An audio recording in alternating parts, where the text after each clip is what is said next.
Bonjour, nous sommes en 2021. Nous sommes dans le site de l'Institut Docteur Angélique et dans une série de vidéos consacrées aux commentaires du livre des Actes des Apôtres. Et j'en suis rendu au chapitre 23, qui est la suite du chemin de croix que va vivre Saint Paul et qui est certainement, au sens allégorique, l'image de ce que vivra l'Église à la fin du monde, parce que il est logique que celui qui est le disciple de Jésus soit traité de la même façon que Jésus. De même que l'Église, qui est l'épouse du Christ, suivra le Christ. Et elle le suivra de deux façons, par une partie d'elle-même dans un martyre sanglant, et par une autre partie dans une compassion à l'image de la Vierge Marie. Alors, c'est intéressant de voir ce qu'a vécu Saint Paul, parce que, véritablement, et c'est un grand honneur, sûrement le vit-il comme ça, il est jugé digne de vivre les mêmes épreuves que le Christ. Ça veut dire que là, il est traîné devant le Sanhédrin et on va le voir traité de la même façon par le Sanhédrin. Sauf que ce n'est plus la même génération. Le grand prêtre de maintenant s'appelle Ananie et sûrement que Anne et Caïphe, les grands prêtres de l'époque, sont morts depuis longtemps, ont été confrontés au jugement individuel. D'ailleurs, et c'est là où on voit à quel point c'est absurde que pour un moment de gloire terrestre, si passagère, ces hommes-là ont pu se comporter indignement. Il vaut mieux supplier Dieu de ne jamais avoir d'autorité sur ses frères, plutôt que de l'avoir pendant quelques années et s'en servir si mal. Eh bien, Ananie va faire la même chose. Donc, c'est le verset 1 du chapitre 23, fixant du regard le Sanhédrin. Donc le Sanhédrin, c'est le conseil des prêtres, des grands prêtres, ceux qui gèrent le temple de Jérusalem. Il y a aussi des scribes, il y a des pharisiens, il y a des sadducéens. Donc ce sont, on pourrait dire, les notables de l'époque. Paul dit, « Frères, c'est tout à fait en bonne conscience que je me suis conduit devant Dieu jusqu'à ce jour. » Et donc, il veut s'expliquer, ce qui est tout à fait normal.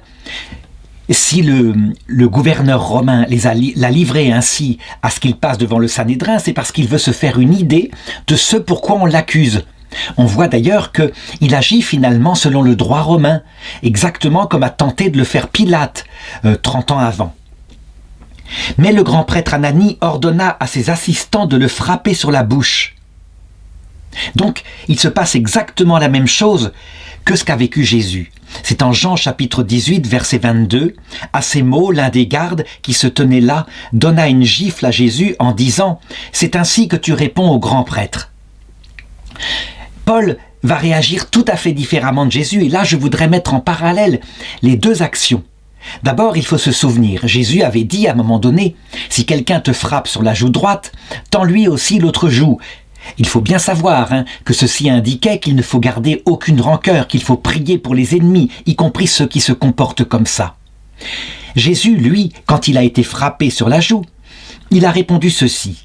« Si j'ai mal parlé, témoigne de ce qui est mal, mais si j'ai bien parlé, pourquoi me frappes-tu » Donc Jésus, il respecte la personne qui est devant lui, mais il condamne l'acte avec une très grande fermeté. Il ne tend pas l'autre joue matériellement. Et Saint Paul, lui, sa réaction est celle-ci. Alors Paul lui dit à celui qui venait de le frapper, « C'est Dieu qui te frappera, toi, muraille blanchie. Tu sièges pour me juger d'après la loi, et au mépris de la loi, tu ordonnes de me frapper. » Et il s'adresse au grand prêtre, mais il ne sait pas que c'est le grand prêtre. Qu'est-ce que ça permet de comprendre, cette chose-là? Eh bien d'abord, la différence de tempérament. Jésus, il est amour, il est douceur, il est fermeté aussi, mais on peut dire la douceur préside à sa fermeté et il ne dit jamais la vérité en accusant et en mettant la personne en enfer, sauf quand il le faut parfois, quand il a affaire à des hommes qui sont extrêmement hypocrites et pervers, ce qui peut être pas le cas de ce garde qui là simplement veut se faire bien voir du grand prêtre. Saint Paul, quant à lui, il est capable de paroles extrêmement vraies et dures. De paroles vraies parce que, de fait, ce grand prêtre Ananie sera frappé. Il sera frappé par Dieu, tôt ou tard. La vengeance tombera, ne serait-ce que l'heure de la mort. Il suffit je l'ai dit, de se pencher sur le sort de Caïphe. Qu'est-ce qu'il est devenu entre-temps? Eh bien, il est mort comme tout le monde. Et il a été confronté à l'apparition du Christ. Il a vu qu'il était le Messie. Et ça, c'est véritablement quelque chose de bouleversant quand on se retrouve tout seul devant celui qui est le sauveur du monde, celui qui a créé l'univers. On rigole moins, Cependant, Jésus reste Jésus, et il est certain que, face à Caïphe, il a entouré la manifestation de la vérité par son amour.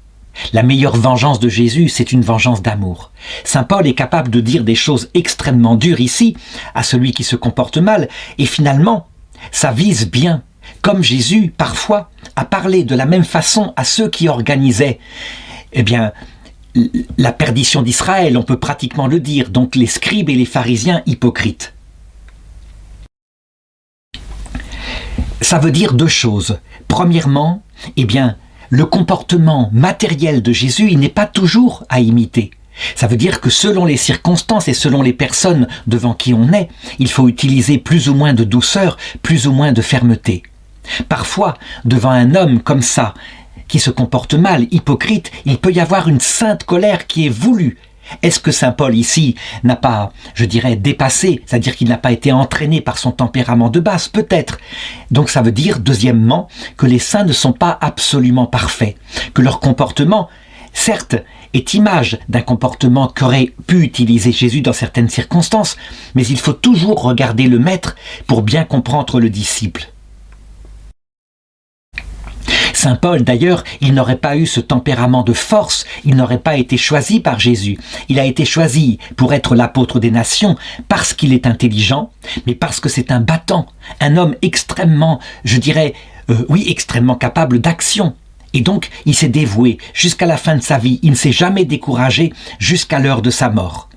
Un tempérament comme cela, Jésus peut facilement le tailler, beaucoup plus peut-être que quelqu'un de mou, parce que, soumis à l'épreuve, qui sera la fin de sa vie à Rome, Paul lui-même, il apprendra la douceur.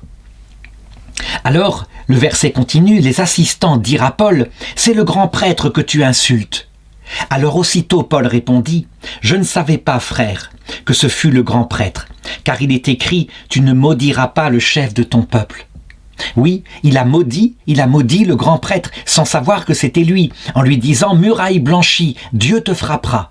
C'est une malédiction. C'est une parole qui se réalisera de toute façon. Mais saint Paul, qui est mort sans doute avant lui, quoique oui, il a dû mourir avant lui, ce grand prêtre-là peut-être est mort dans les événements moins de 10 ans après de la guerre des Juifs contre les Romains.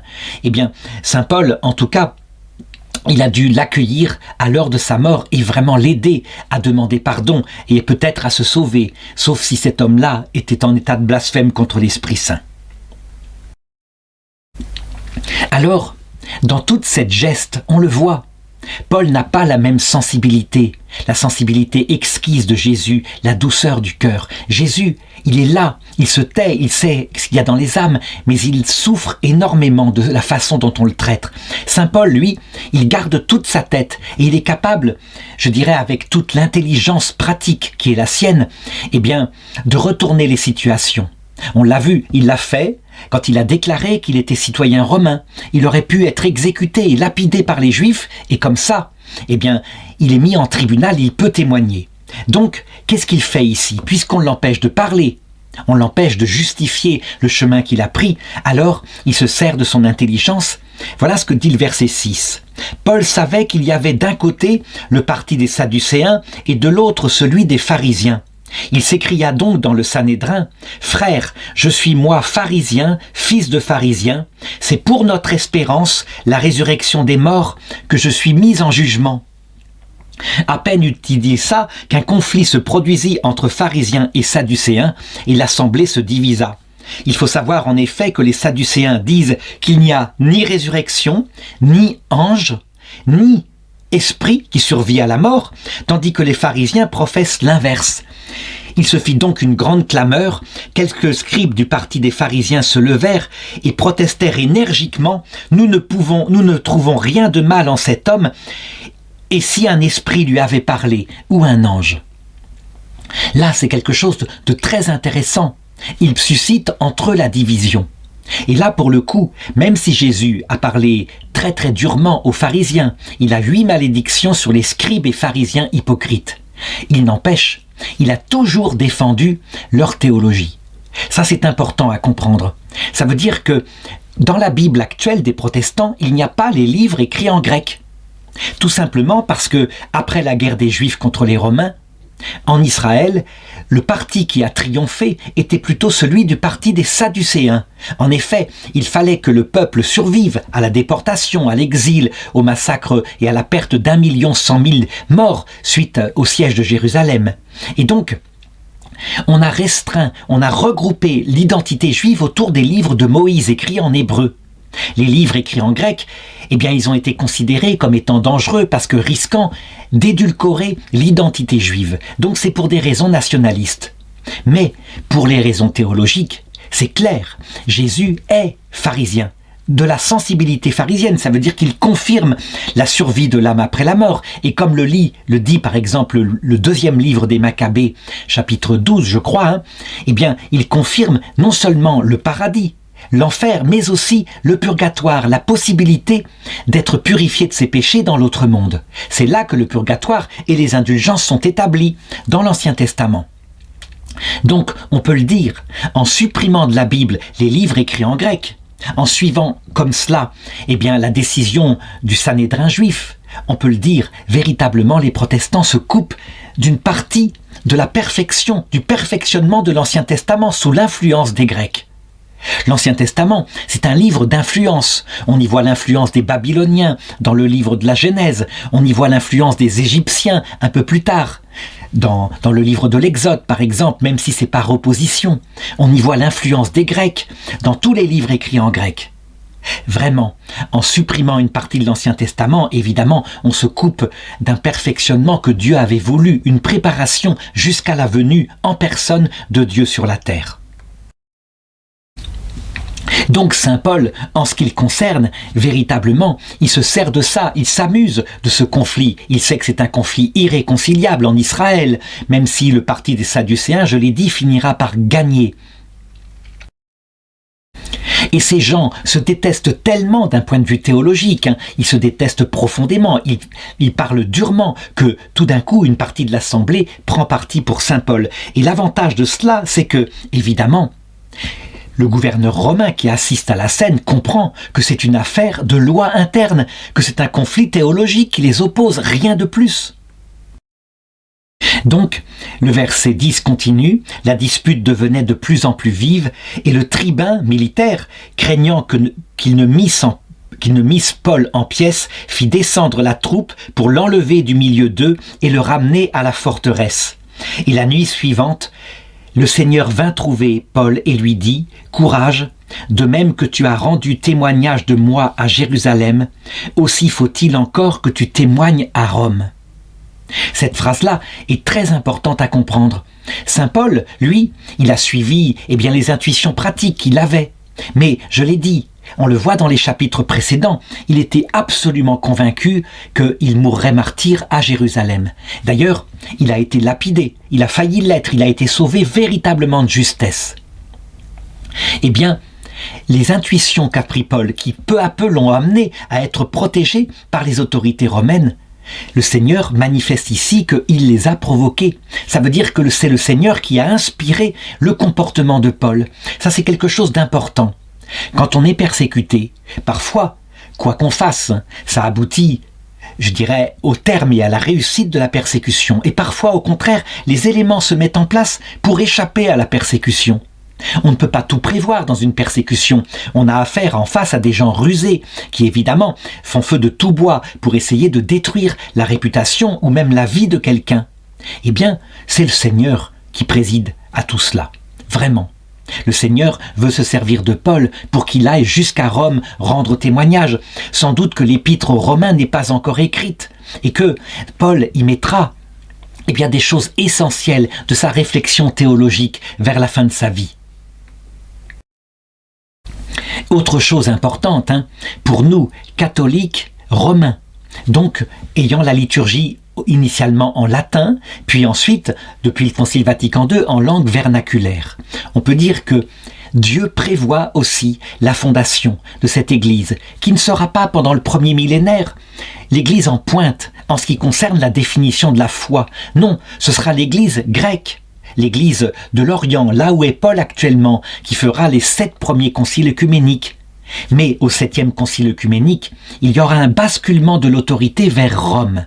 D'ailleurs, à la grande colère de l'Église d'Orient, qui ne l'acceptera pas, qui sera évidemment imbue d'elle-même un peu parce que, ayant défini la foi sur la Trinité, sur le Christ vrai Dieu, eh bien, elle n'acceptera pas quelque part de s'être trompée dans le 7e concile œcuménique en interdisant d'abord les images, avant que le pape de Rome ne rectifie les choses et dise « mais non, on ne peut pas interdire les images, maintenant on a le droit de représenter Jésus-Christ sous forme humaine puisque Dieu s'est fait homme ». Donc on peut dire que pendant le 2e millénaire de l'Église, eh bien, la recherche dogmatique de la vérité, le travail théologique, sera plutôt du côté de l'Église de Rome, tandis que l'Église d'Orient, l'Église grecque, elle entrera en crise face à l'islam en particulier, et elle apprendra l'humilité. Ce sera sans doute ensuite le temps de l'Église romaine elle-même de connaître l'humilité, parce que tout ce qui passe par la terre doit grandir, et puis atteindre un sommet, et puis diminuer, pour, je dirais, entrer au ciel. On ne peut pas rentrer au ciel sans avoir connu ses limites. Et peut-être que le flambeau de la foi sera donné ailleurs, à l'Église par exemple catholique qui sera en Afrique et qui est très vivante actuellement. Donc ça c'est l'avenir qui le montrera, mais tout est dans les mains de Dieu. En tout cas, voilà, ici, sur Rome sera fondée l'autorité des successeurs de Pierre et des successeurs de Paul, puisque les deux rendront témoignage à Dieu et mourront à Rome. Alors ensuite, à partir du verset 12, il y a quelque chose de très amusant qui est raconté. C'est, on pourrait dire, la différence de comportement entre des jeunes qui, évidemment, sont sanguins, qui veulent immédiatement une sanction, et puis ceux qui sont plus sages, plus mûrs, les vieux, qui ont pensé, qui savent qu'il faut réfléchir avant de prendre une décision. Ça, c'est quelque chose que j'ai vu moi-même. Je discute avec un des étudiants de l'Institut Docteur Angélique qui me disait, scandalisé par le comportement des évêques allemands, qui en particulier, laissaient faire des mariages homosexuels dans l'église, des choses comme ça, disait, il faut que le pape François immédiatement les excommunie. Et moi je lui disais, étant beaucoup plus vieux, mais c'est pas la peine, ils sont en fin de course ces évêques-là, ils ont 75 ans quasiment, ils vont partir et la génération Jean-Paul II va arriver. Pourquoi excommunier et risquer qu'une grande part de l'église, quitte l'église, se mette en schisme? Alors que la plupart des gens, ils ne vont plus à la messe, ils savent bien qu'il y a un discours parfois dans les églises tenu par des fonctionnaires de l'église allemande qui ne donnent plus la vie.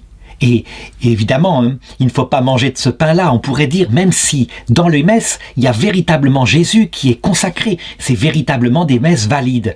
Mais le discours qui entoure est parfois empoisonné.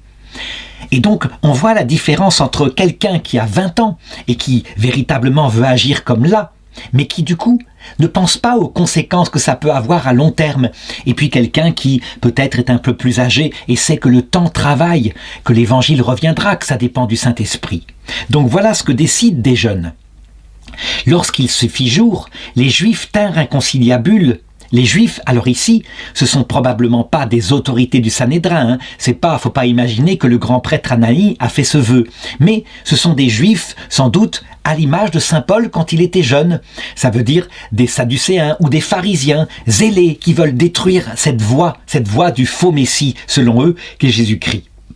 Donc les Juifs tinrent un conciliabule où ils s'engagèrent par anathème à ne pas manger ni boire avant d'avoir tué Paul. Alors ça, c'est extrêmement fort.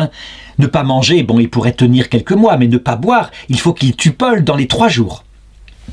Ils étaient plus de 40 à avoir fait cette conjuration.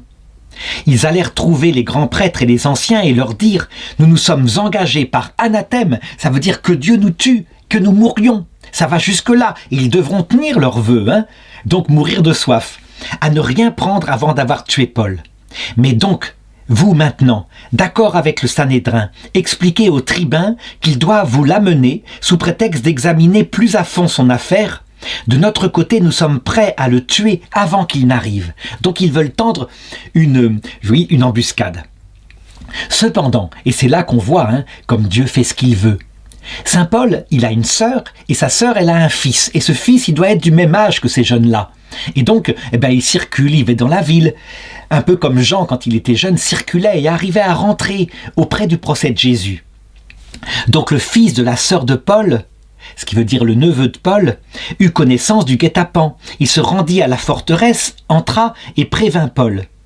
Appelant un des centurions, Paul lui dit « Conduis ce jeune homme au tribun, il a quelque chose à lui communiquer. » Le centurion le prit donc et l'amena au tribun. Le prisonnier Paul, dit-il, m'a appelé et m'a prié de t'amener ce jeune homme, il a quelque chose à te dire. Le tribun prit le jeune homme par la main, le retira à part et lui demanda « Qu'as-tu à me communiquer ?» Les Juifs, répondit-il, se sont concertés pour te prier d'amener Paul demain au Sanhédrin sous prétexte d'enquêter plus à fond sur son cas. Ne va pas les croire. Plus de 40 d'entre eux le guettent. Ils se sont engagés par anathème à ne pas manger ni boire avant de l'avoir tué. Et maintenant, ils sont tout prêts, escomptant ton accord. Alors le tribun congédia le jeune homme avec cette recommandation « Ne raconte à personne que tu m'as révélé ces choses. » Voilà, c'est quelque chose de passionnant, de véritablement intéressant, et il faut le prendre avec humour. Qu'est-ce qui s'est passé pour ces 40 personnes ? Ils vont être gros champs comme devant, puisque le tribun, évidemment, va exfiltrer Paul très rapidement et pendant la nuit. Est-ce qu'ils sont morts de soif ? Bien sûr que non. Le grand prêtre a dû arriver et leur dire « Eh bien, votre vœu était idiot, et je vous relève de ce vœu. » Ils en ont été simplement pour leurs frais. Eh bien, c'est une leçon aussi pour nous. Je dirais, l'Église catholique, elle sait très bien ce zèle qu'il y a dans les jeunes parfois, un zèle parfois pas très intelligent. Et on sait que parfois il y a des jeunes qui véritablement, pris par l'amour de Dieu, font des vœux définitifs de chasteté à 15 ans, à 14 ans. Et quelquefois, ils tombent amoureux. C'est arrivé, par exemple, à tous les voyants de Medjugorje. Tous, sans exception, se sont mariés. Et tous, sans exception, paraît-il, avaient pensé à la vie religieuse. Eh bien, dans ces cas-là, heureusement, un prêtre est capable de lever le vœu. Et la personne, il faut qu'elle se présente devant le Seigneur en disant « Écoute, voilà, j'ai été jeune ». Que ça serve de leçon. Ça veut dire qu'on apprenne à réfléchir un petit peu plus avant ce genre de choses.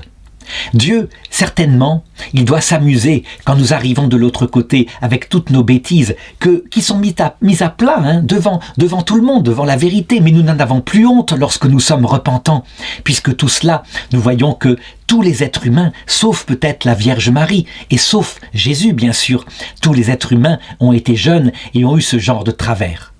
Le Seigneur jamais ne condamne ses brebis, il les fait progresser, on le voit comme ça.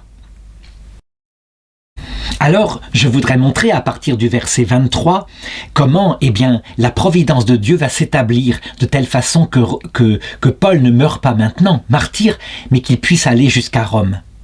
Alors le tribun appela 2 des centurions et leur dit « Tenez prêts à partir pour Césarée dès la 3e heure de la nuit, 200 soldats, 70 cavaliers, 200 hommes d'armes. » Donc, véritablement, on voit que ce tribun qui a emprisonné Paul sans savoir qu'il était citoyen romain, maintenant, il se rattrape, il prend les mesures qu'il faut pour appliquer toute la force romaine pour empêcher qu'il soit écharpé sur la route. Qu'on ait aussi des chevaux pour faire monter Paul et le conduire sain et sauf au gouverneur, le gouverneur Félix, donc l'équivalent de Ponce Pilate dans la région. Et il écrivit une lettre ainsi conçue. Claudius Lysias, au très excellent gouverneur Félix, salut. L'homme que voici avait été pris par les Juifs et ils allaient le lapider. Quand j'arrivais avec la troupe et je leur ai arraché, ayant appris qu'il était citoyen romain. J'ai voulu savoir au juste pourquoi ils l'accusaient et je l'ai amené devant leur Sanhédrin. J'ai constaté que l'accusation se rapportait à des points contestés de leur loi, mais qu'il n'y avait aucune charge qui entraînait la mort ou les chaînes, donc une charge par exemple de lèse-majesté sur l'empereur de Rome. Avisé qu'un complot se préparait contre cet homme, je te l'ai aussitôt envoyé et j'ai informé ses accusateurs qu'ils avaient apporté devant toi leur plainte contre lui. En réalité, Claudius Lysias, le tribun, manifestement, il se débarrasse de la châtaigne chaude. Il l'envoie à Félix. C'est pas un cadeau sympathique. Félix va se retrouver à gérer le risque d'émeute, la complication, etc. Conformément aux ordres reçus, les soldats prirent Paul et le conduisirent de nuit à Antipatris. Le lendemain, ils laissèrent les cavaliers s'en aller avec lui et rentrèrent à la forteresse. Arrivés à Césarée, les cavaliers remirent la lettre au gouverneur et lui présentèrent Paul. Après avoir lu la lettre, le gouverneur s'informa de quelle province il était, et apprenant qu'il était de Cilicie, il dit « Je t'enverrai quand tes accusateurs seront arrivés, eux aussi », et il le fit garder dans le prétoire d'Hérode. Donc voilà, il le met maintenant en garde, il regarde de quelle province il est, donc encore une fois, on essaye de faire jouer les lois de l'Empire romain. Je conclurai ce chapitre-là en disant que lorsque, manifestement, notre vie part un peu dans tous les sens, qu'il n'y a pas de logique, souvent nous verrons de l'autre côté de cette vie qu'il y avait une logique, que présidait aux événements qu'on ne contrôle pas parce qu'on ne contrôle pas tout, mais parfois même aux réactions qu'on avait mal contrôlées, présidaient les anges. Et ça, c'est une chose, par exemple, que j'ai vue dans ma propre vie. Je me rappelle, j'ai toujours été assez persécuté comme professeur de religion en Belgique, dès le départ. Et je crois que je n'aurais jamais été nommé. D'ailleurs, très vite, un inspecteur de religion était venu et voyant que j'enseignais quelque chose qui venait de France, mais qui était la foi, me semble-t-il, il avait marqué dans son rapport « Sa théologie est-elle reçue en Belgique ?» Ce qui était bizarre, mais c'était comme ça. Eh bien, la Providence permit que je sois exfiltré de celui qui jamais n'aurait permis ma nomination comme prof auprès d'une directrice d'école, la seule de la région qui, véritablement, pourtant belge, eh bien, avait cette même spiritualité, cette fidélité au magistère, etc. Et ce n'est même pas elle qui me fit nommer, ce fut quelqu'un d'autre, son successeur. Donc titularisé comme prof. Il n'empêche qu'à un moment donné, peut-être 10 ans plus tard, la persécution revint et que même la nomination ne put empêcher que je garde mon poste. Le jour ou le lendemain du départ de notre archevêque, monseigneur Léonard, qui me protégeait, je fus renvoyé. Eh bien, en regardant les choses, je me rappelle que le jour même de mon renvoi, j'étais pas content, et c'est normal. Un professeur de 50 ans qui a des enfants qui vont arriver aux études, je fondais, dans un acte de colère en fait, l'Institut Docteur Angélique avec le vicaire épiscopal de Namur. Et l'Institut Docteur Angélique se mit à prospérer, évidemment.